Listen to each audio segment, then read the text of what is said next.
Bonjour et bienvenue sur cette nouvelle interview des créatrices de l'entrepreneuriat. Aujourd'hui, j'ai la joie d'accueillir Marie Laversane du Souffle de la Vie. Bonjour Marie. Bonjour. Alors pour rappel, l'intention de ces interviews, c'est d'inspirer les femmes ou de les aider dans leur réflexion entre le salariat et l'entrepreneuriat. Ou alors c'est aussi pour montrer à celles qui sont sur le parcours entrepreneurial dans les 3 premières années qu'il y a des stratégies, des trucs et astuces, des anecdotes que toutes ces entrepreneuses nous partagent afin de nous apaiser, de nous conseiller, de nous divertir aussi parce qu'il y a souvent beaucoup d'humour. En tout cas, nous montrer que oui, l'entrepreneuriat est possible et que oui, tu as le droit d'y aller. Donc, pour rappel, je suis Stéphanie Malavier, je suis coach mindset des créatrices d'entreprise et aujourd'hui donc, j'accueille Marie qui est animatrice de la page Le Souffle de la Vie sur Internet et qui a beaucoup de publics différents. J'ai vu tout à l'heure qu'elle animait aussi des groupes envers les enfants pour trouver son talent, son don et le révéler au monde en abattant les barrières qui nous empêchent de le faire. Donc Marie, est-ce que tu peux te présenter un peu plus que ce que je viens de le faire et puis nous dire ton actualité du moment? Alors effectivement, j'ai créé le Souffle de la Vie il y a environ 3 ans de ça, suite à quitter mon activité d'avant, donc on pourra peut-être en parler. Et le Souffle de la Vie, c'est vraiment pour les personnes qui sentent l'appel que elles sont pas vraiment en train de vivre leur propre chemin de vie, peut-être conditionnées par beaucoup de choses qui ont entravé peut-être l'expression d'elles-mêmes. Et elles viennent me voir à différents paliers de leur vie. Donc on peut vraiment venir me voir quand on a un mal-être ou une quête de sens dans sa vie. Donc ça, c'est vraiment le premier palier, ce que j'ai appelé l'initiation. Et je crée des bulles immersives pour plonger dans ces compréhensions et ces libérations-là régulièrement dans l'année. Le deuxième palier, c'est entreprendre en conscience. Donc, c'est vraiment en résonance avec ce que tu viens de dire. Ce sont les personnes qui sont dans la transition. Est-ce que je quitte l'ancien, mais qu'est-ce que je vais faire de nouveau? Ou bien les personnes qui ont déjà démarré, mais peut-être il y a des blocages. Peut-être c'est pas si simple de fluidifier son activité ou de la vivre tout simplement dans la joie et la tranquillité d'esprit. Et puis le troisième palier, c'est vraiment pour accompagner les accompagnants de l'être humain, que ce soit des praticiens de santé, des personnes qui interviennent dans la nature. Donc là, c'est vraiment ce qui concerne les adultes. Et puis avec les enfants, effectivement, j'ai créé quelque chose de très simple qui permet de leur donner toutes les clés de tout ça, adaptées à leur âge tout simplement, pour que ils deviennent directement des adultes créateurs et qu'ils aient plus besoin de libérer les entraves à tout ça.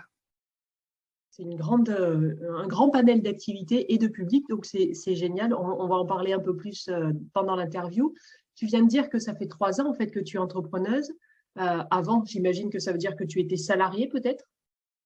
Qu'est-ce qui a été le déclic pour quitter le salariat et aller créer ta propre entreprise? Alors, je pense que comme pour beaucoup de personnes, il y a des étapes. Donc, pour moi, il y a vraiment eu des étapes aussi pour quitter. La première étape, on va dire que ça a été comme une obligation parce que j'ai eu mes épaules bloquées, donc des capsulites, épaules droite et gauche, histoire de dire stop, maintenant tu t'arrêtes et puis tu te questionnes un peu sur le sens de ta vie. Et puis quand c'est un stop physique comme ça, finalement on n'a pas d'autre choix que de plonger en soi et donc d'aller regarder justement, tu parles de l'état d'esprit, mais regarder quel est son état d'esprit, qu'est-ce qu'on fait de sa vie, est-ce qu'on veut en faire autre chose. Et donc moi, le déclencheur, ça a vraiment été ce stop physique direct qui fait que j'ai été obligée de toute façon de me questionner. Et à partir de questionnement, eh bien, il y a eu des rencontres, il y a eu des lectures, il y a eu des prises de conscience. Il y a eu un propre cheminement intérieur pour moi aussi me libérer de mes conditionnements et me dire mais peut-être que je suis pas complètement épanouie dans ce que je fais. Peut-être je peux le faire beaucoup plus librement que ce que je fais actuellement. Et à partir de là, il y a eu un moment, une évidence en fait de démissionner et de créer autre chose. Donc ça veut dire que s'il n'y avait pas eu ce problème d'épaule, ce problème physique, tu n'avais pas de questionnement particulier par rapport à ta place de salarié jusque-là? Eh bien, à ce moment-là, non. D'accord, donc c'est vraiment tombé dessus parce que des fois on peut accumuler des périodes de malaise, de mal-être et puis ça repart et tout ça. Toi en fait ça a été un stop net, clair, net, précis quoi comme on dit. C'est ça. Et si on m'avait pas stoppé, parce que mon métier m'animait quand même profondément, il y avait tellement de choses que j'aimais dedans, je me serais sûrement pas stoppée de cette façon-là. D'accord, donc c'est pas une perte de sens de ton emploi salarié, c'est vraiment le corps qui a parlé au-delà de toi, au-delà de ton esprit en fait. Au-delà de ce que je ne voyais pas encore, qu'il n'y avait pas de sens en fait. Je voyais pas qu'il y avait une perte de sens dans mon métier. Tu ne voyais pas qu'il y avait une perte de sens. Donc maintenant tu es capable de dire qu'il y avait déjà une perte de sens. Mais alors ça veut dire quoi? Si tu ne le voyais pas, c'est que tu étais au jour le jour, que ça allait trop vite, que le rythme de ton travail t'empêchait de te poser pour te poser ce genre de questions? Il peut y avoir ça, effectivement. Il y a quelque chose le mouvement de la vie qui est assez intense. Et puis en même temps, cette animation dans mon métier.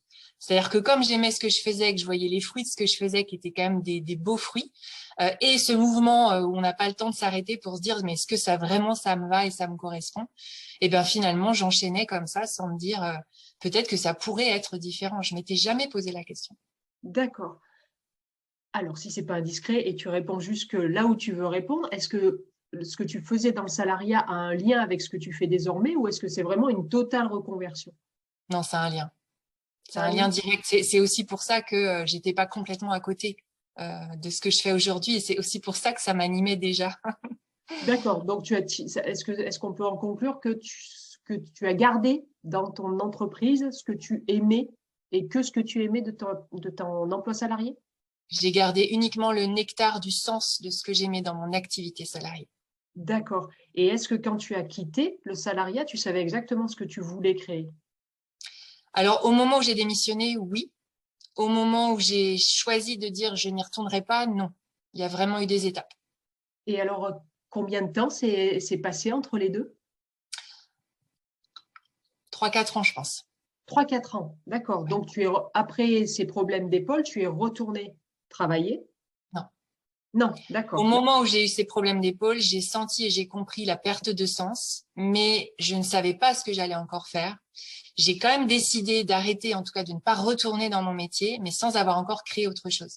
Et au moment où j'ai commencé à créer quelque chose, ça m'a pris encore un peu de temps pour faire le pas de OK, maintenant je démissionne, c'est très clair, j'y retournerai plus jamais et je coupe en fait avec ce que j'avais connu avant.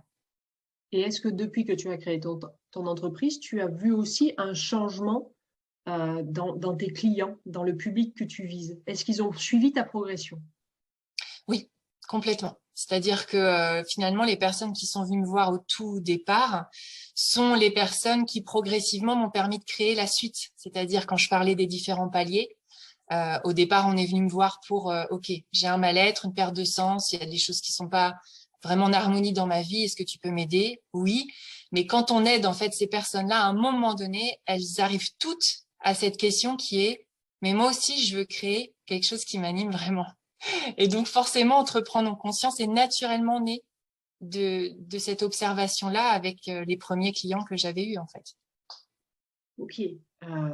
Moi, quand j'accompagne les entrepreneurs, je leur dis qu'en fait, on accompagne souvent, enfin, dans les métiers de l'accompagnement, on fait souvent l'accompagnement de personnes qui sont 10% en dessous ou avant nous, en fait.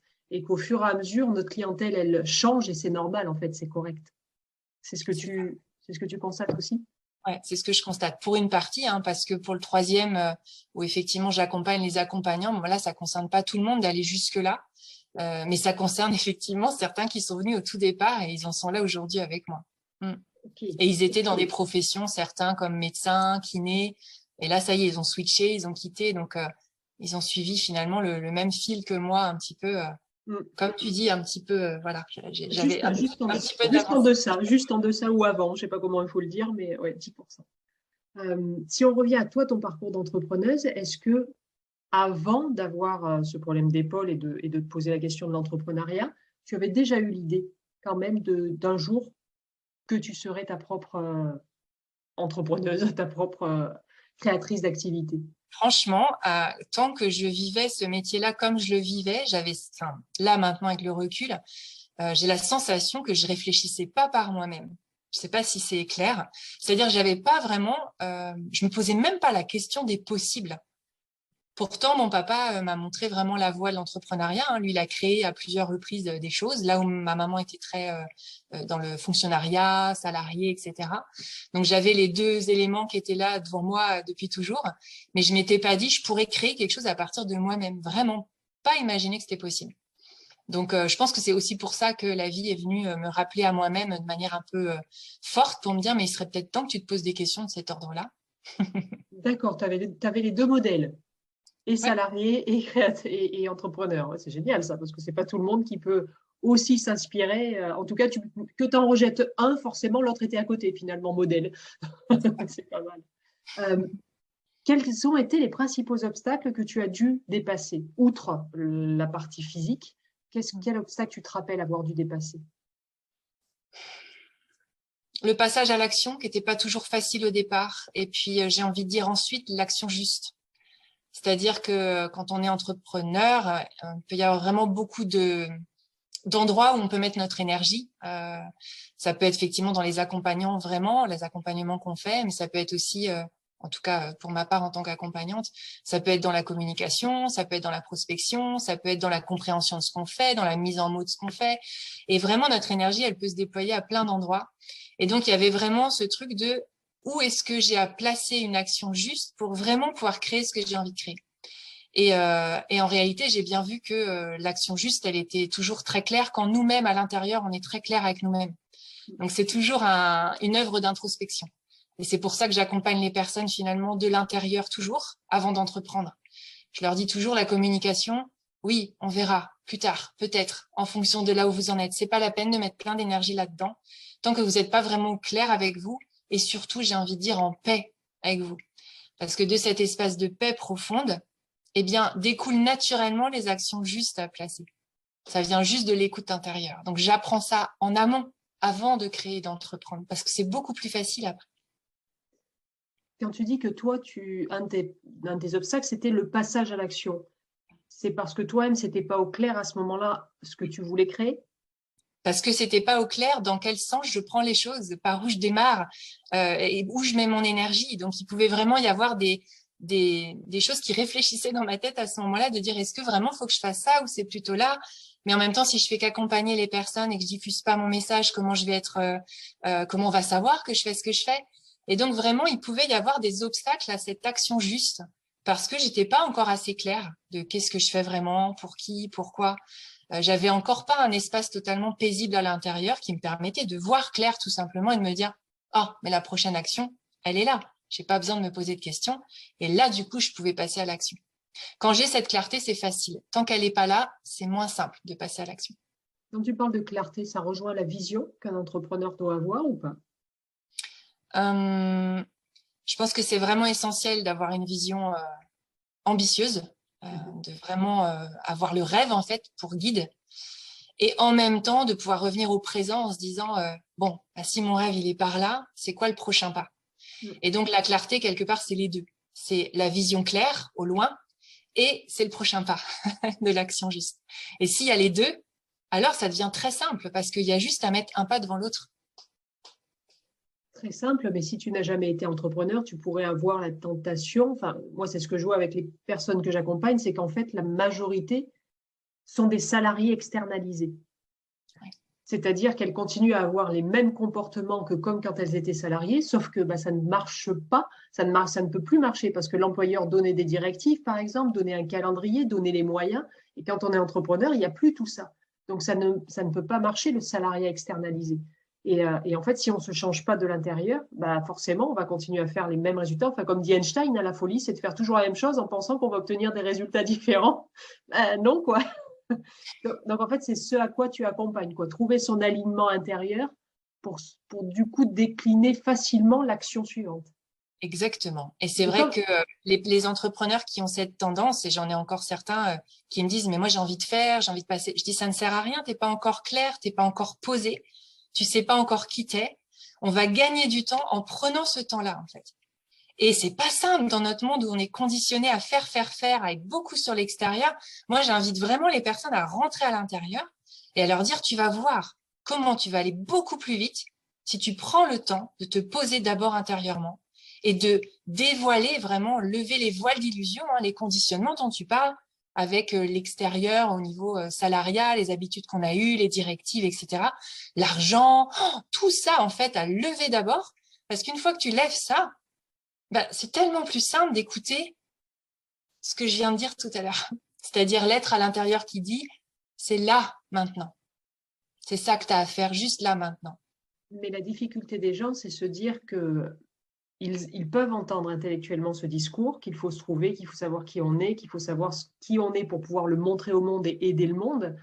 Mais la difficulté, c'est qu'il y a quand même toujours cette notion de marketing, cette notion de sortir du lot dans l'océan rouge, comme l'appelle une certaine théorie sur Internet, pour trouver son océan bleu à soi. Et tout ça, ça veut dire, mais oui, mais une fois que je me suis trouvée, il faudra quand même que sur Internet j'agisse, que dans la vraie vie j'aille faire du réseautage, etc. Donc ça les éclaire pas en fait. C'est impalpable. Et c'est impalpable parce que tant qu'ils sont pas venus, donc c'est pour ça que tu verras à la fin de pouvoir aller regarder sur ma page les interviews des créateurs qui disent d'où ils sont partis, où ils en sont, et entre les deux, ils sont venus me voir. Donc évidemment que quand on dit entre les deux, ils sont venus me voir, il se passe plein de choses. Là, je pourrais donner quelques pistes, mais c'est vrai que la première piste, c'est d'abord, on va se poser en soi et comprendre qu'est-ce que ça veut dire se poser en soi, c'est une expérience à vivre. Et effectivement, on n'est pas dans un concept. On est dans, non, on va le faire là maintenant. Ah, mais qu'est-ce que ça veut dire être moi-même? Bah justement, on va le faire, on va le vivre, on va le sentir. Et tu verras plus jamais les choses pareilles. Donc, c'est une expérience qu'on vit ensemble. J'emmène les personnes dans cet espace qu'on appelle soi-même, dans l'espace de notre vérité à l'intérieur. Et quand on goûte ça, après, tout ce qui est pas ça, c'est ça qu'on vient libérer. Ça C'est veut ça dire, qu'on vient pacifier. pardon, euh, est-ce que ça veut dire que c'est dans tes bulles immersives que les personnes peuvent se trouver ou est-ce que c'est un accompagnement au long cours que tu fais? Comment ça se déroule finalement? Là, tu as dit de donner quelques pistes, mais si tu veux le faire, si tu veux le faire, c'est maintenant. Jusque-là, en fait, je l'ai fait pendant les deux ans, 2 ans et demi, je l'ai fait en accompagnement individuel uniquement. Donc, les personnes venaient me voir individuellement pour comprendre vraiment tous les rouages de la psyché, pour comprendre, moi, l'être humain me fascine donc depuis toujours, et donc comprendre vraiment comment sa trame intérieure se trame pour pouvoir replacer, effectivement, tu parlais d'alignement tout à l'heure, mais replacer les choses au bon endroit, tu vois, comme un garagiste avec l'écrou, la vis, etc. Bon, bah moi, c'est un peu ça que je fais, mais dans une version subtile, hein, avec vraiment cette capacité à voir qu'est-ce qui se trame à l'intérieur.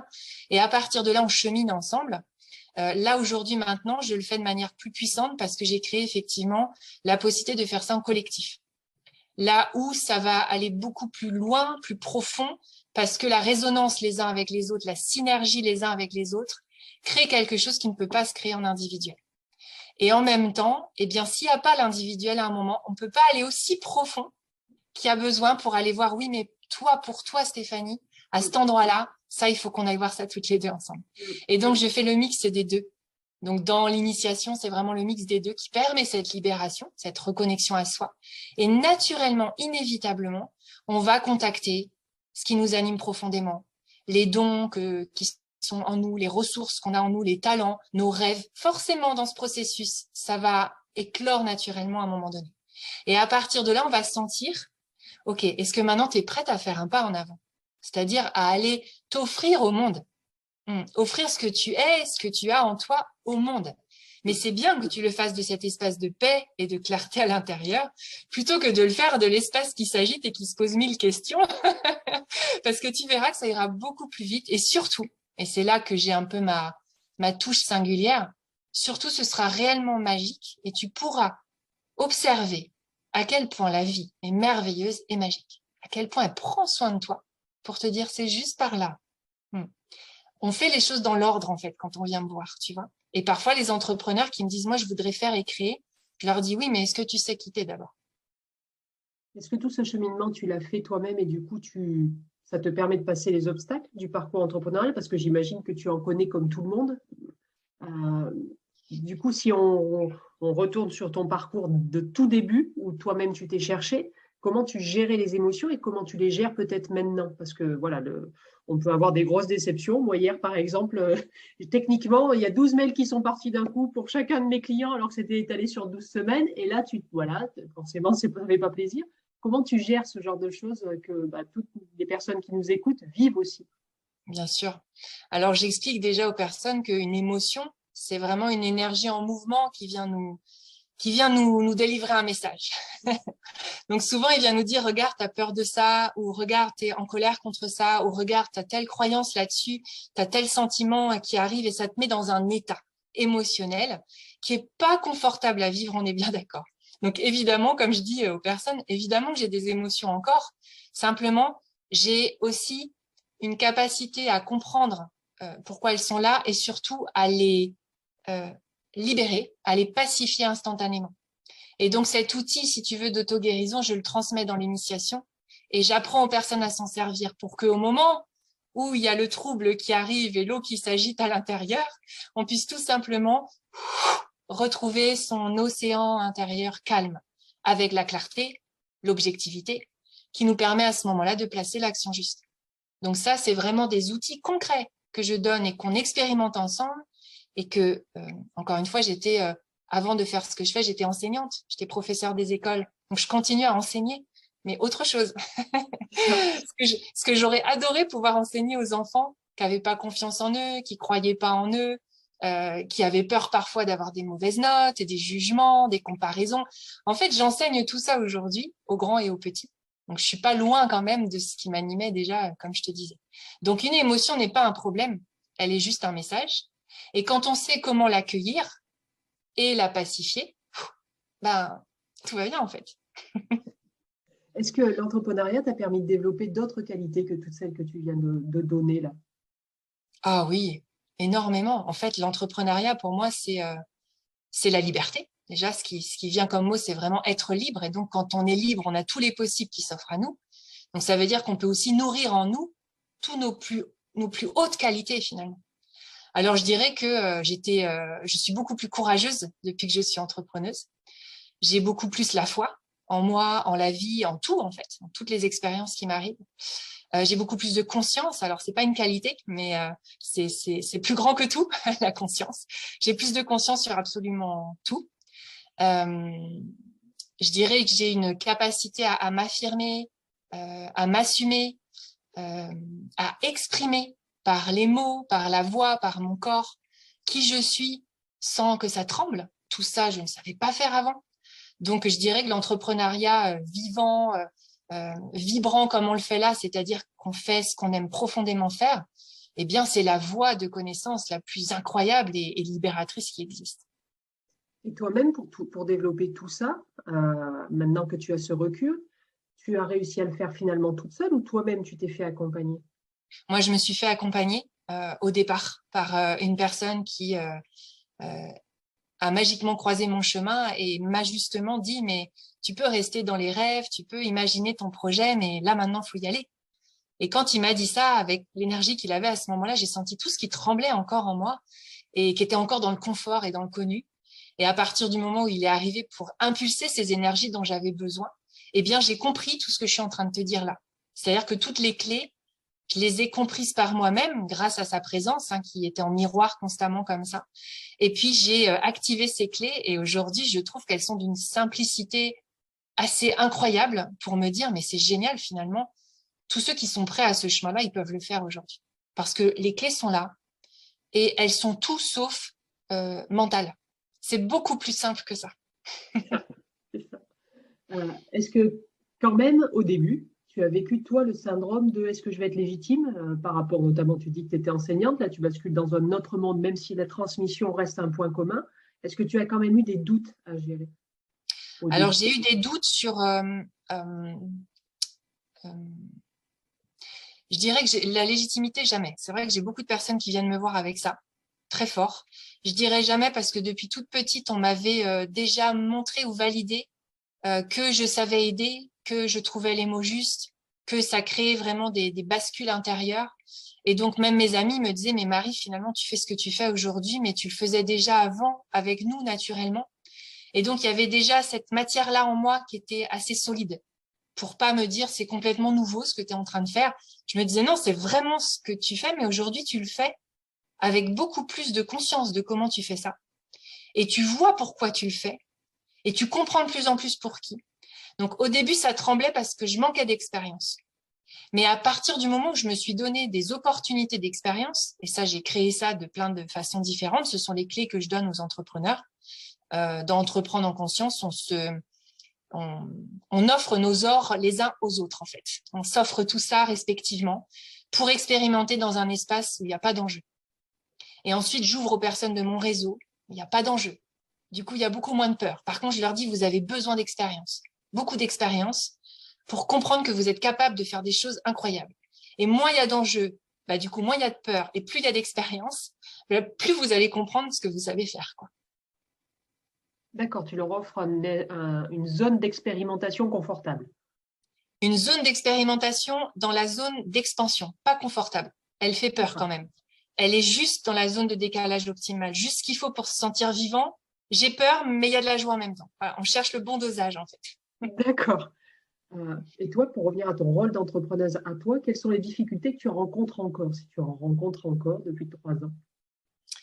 Alors, la difficulté majeure, je dirais, qui peut revenir, c'est que ça me demande, par le biais d'expériences diverses que je vis encore, d'aller encore plus profond dans ma foi en la vie, d'aller plus profond dans la conscience que la vie est constamment en train de m'inspirer, de m'insuffler des aides, des idées pour créer telle ou telle chose, qu'elle est constamment en train de pourvoir à ce qu'il y a besoin pour moi.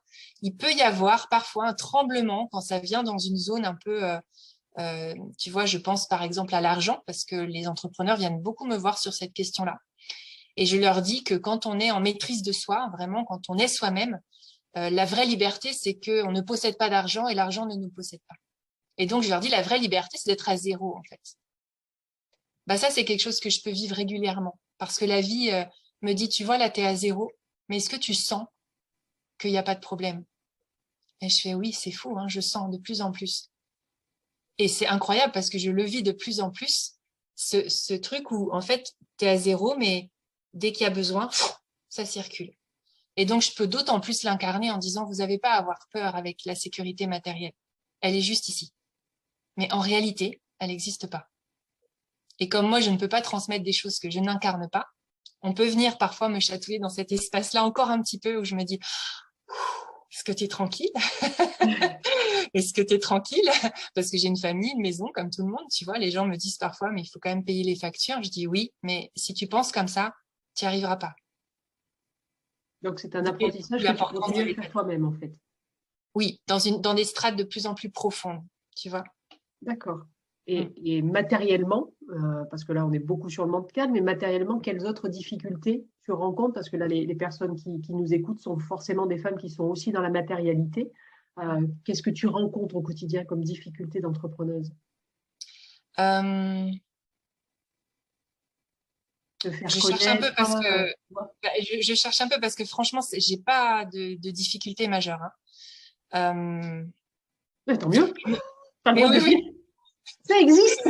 Bah, j'ai surtout envie de dire que là où on voit peut-être des difficultés ou des problèmes, c'est qu'en réalité, il y a toujours la solution.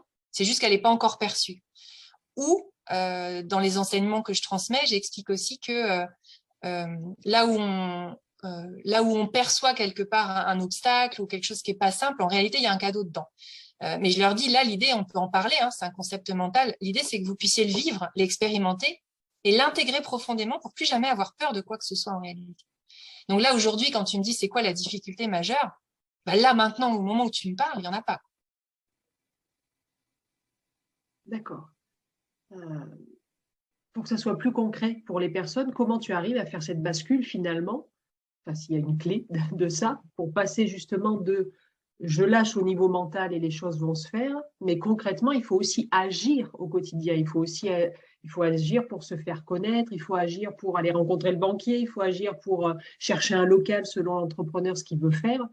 Et du coup, tu es dans plein de dimensions différentes. Est-ce que ça, Donc cette là, dimension-là est une difficulté pour toi ou est-ce que ça aussi, tu as réussi à la planer? ah, mais pour moi, c'est pas séparé de ce que je viens de te dire, c'est complètement en cohérence avec ça. C'est-à-dire qu'à partir du moment où tu es paisible en toi, vraiment, c'est simple, parce que déjà, il y a plein de gens qui sont pas paisibles.